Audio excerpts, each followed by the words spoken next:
Hi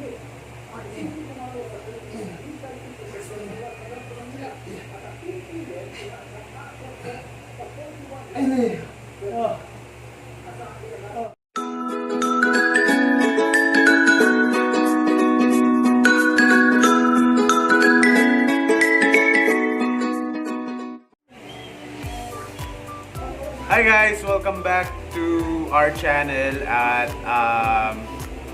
balik exercise ulit tayo at ngayon ay pang-apat na araw natin sa ating quarantine exercise challenge. So actually ang nangyari, hindi talaga siya araw-araw, hindi ko talaga siya nagawa araw-araw kasi nga dahil mahirap mag-edit at tsaka sobrang sakit ng katawan. So until now, it's been 2 days. Masakit yung dito sa may breast part. So kailangan kong sundan bago mawala para hindi siya totally na mag-start ulit sa simula. So, masaya naman ako kasi naging active ako in the past few days. Hindi ako tamarin. Unlike before, ang hirap bumangon, ang hirap din matulog. So, this past few days, since na nag-start ako ng exercises, gumanda yung tulog ko at saka naging masipag ako sa pagbangon. Madali akong bumangon pagka umaga. So yun. But still, sa pagkain, malakas pa rin akong kumain. And alam naman natin lahat na during this time, medyo unhealthy yung mga pagkain natin kasi hindi tayo nakakabili ng mga fresh na gulay, mga pagkain. So, prito-prito and all that. But yun nga, kailangan natin ilabas yung mga toxins na yun through exercise, magpapawis, since mainit naman, kaya sabayan natin ang exercise. So, totally close kami sa bahay, hindi kami lumalabas. Hopefully, matapos na yung problema natin para makalabas na tayo lahat at makalanghap ng sariwang hangin. So, yun, sa araw na to, ibang exercises ang gagawin natin. Push up pa rin ako para maintain yung dito sa breast part para hindi siya tuluyang mawala yung sakit. So masasakitin natin siya lalo. But gusto kong medyo paliitin yung chan. So sa belly tayo focus today. So yun, huwag natin matagalin, mag-stretching na tayo and let's start.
Ayan guys, kakatapos lang natin mag-stretching. So, proceed na tayo sa ating exercise today.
Ah!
Ayan guys.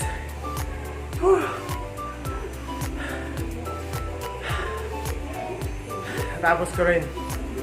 So, marami-rami yung ginawa ko today. Is that, ito yung pang-apat na araw. So, sobrang sakit sa paa. Nangangalay yung paa ko. Kahit ganun lang kasimple yung tingnan yung exercise. Pero, sobrang hirap niyang gawin pag paulit-ulit at sa pag masyado kang maraming ginawang exercises. But, yun nga, nasahan natin na re-resolve ito sa maganda. Siyempre, exercises. Makita mo, tulo talaga yung pawis. So, yun. Sa susunod ulit. And,